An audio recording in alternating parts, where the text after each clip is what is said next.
Assalamualaikum warahmatullahi wabarakatuh. Kami dari kelompok 2 akan menampilkan dan menjelaskan materi tentang kertas kerja akuntansi. Sebelumnya kita perkenalan dulu ya. Perkenalkan, nama saya Alfitriana. Saya Kalsum. Saya Novia Dwi Adrianti Asis. Saya Samsudin. Jadi pengertian umum dari kertas kerja yaitu suatu alat yang menghubungkan antara klien dengan auditor, dan ini merupakan salah satu alat yang digunakan auditor dalam membantu simpulan yang diambil. Sedangkan menurut IAI dalam seksi 339, kertas kerja adalah catatan yang diselenggarakan oleh auditor mengenai prosedur audit yang ditempuhnya, lalu pengujian yang dilakukannya, informasi yang diperolehnya, serta kesimpulan yang dibuat olehnya yang sehubungan dengan auditnya. Fungsi kertas kerja. Fungsi kertas kerja menurut IAI 2021 sama dengan 339. 2. Meliputi 1. Menyediakan penunjang utama bagi laporan audit, termasuk pencerminan pelaksanaan standar auditing yang secara bersirat ditunjukkan dalam laporan audit dengan disebutkannya frasa sesuai standar auditing yang ditetapkan Ikatan Akuntan Indonesia. 2. Membantu auditor dalam melaksanakan dan supervisi audit. Adapun tujuan pembuatan kertas kerja yang pertama yaitu merefleksikan telah dilaksanakan standar pekerjaan.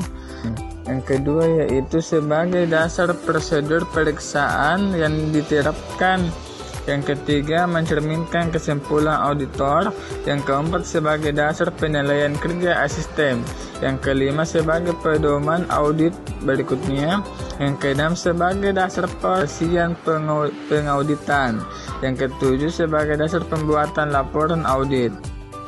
Pembuatan kertas kerja. Prinsip umum dalam pembuatan kertas kerja yang harus diperhatikan. 1. Semua kertas kerja harus ada tujuannya. 2. Hindarkan pekerjaan saling menyalin. 3. Hindarkan menyalin pekerjaan. 4. Hindarkan menyalin kembali. 5. Dukung dan jelaskan semua perkiraan. 6. Tulis semua prosedur yang dijalankan. 7. Tulis untuk diingat.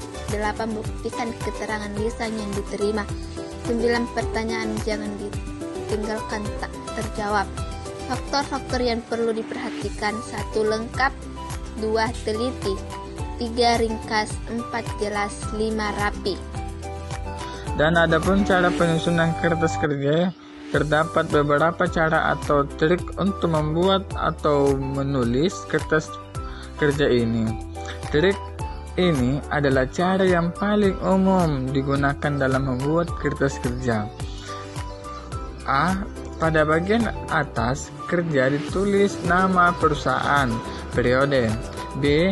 Tulis nomor perkiraan beserta nama perkiraan, buku besar menurut kolom masing-masing dan jumlah saldo buku besar di buku dalam neraca sisa.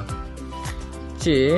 Jurnal penyesuaian yang dapat telah dibuat, angka-angkanya dibukukan ke dalam kolom jurnal penyesuaian dengan nama perkiraan yang sesuai dengan buku jurnal penyesuaian.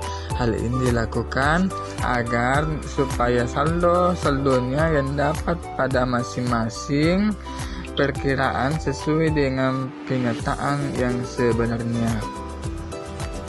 Lalu angka-angka yang terdapat di kolom neraca sisi setelah melalui proses ditambah atau dijumlah atau dikurangi dengan angka-angka yang terdapat di dalam kolom jurnal penyesuaian, lalu kemudian dibukukan dalam neraca sisa setelah penyesuaian. Kemudian saldo yang terdapat dalam neraca sisa setelah penyesuaian dipindahkan dengan ketentuan sebagai berikut. Yang pertama, perkiraan real yang terdiri atas aktiva, utang dan modal dipindahkan ke kolom neraca.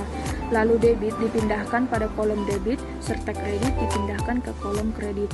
Yang kedua, perkiraan nominal yang terdiri atas biaya dan penghasilan dipindahkan ke dalam kolom kredit. Lalu selanjutnya setelah itu, jumlahkan kolom laba atau rugi dan tentukan saldo rugi atau labanya. Nah, saldo laba dipindahkan ke kolom neraca di sebelah kredit dan saldo rugi dipindahkan ke kolom neraca sebelah debit. Maka yang terakhir adalah jumlahkan kolom neraca dan jumlahnya antara debit dengan kredit harus sama. Selanjutnya, seluruh kertas kerja ditutup dengan memberi garis 2 di bawahnya.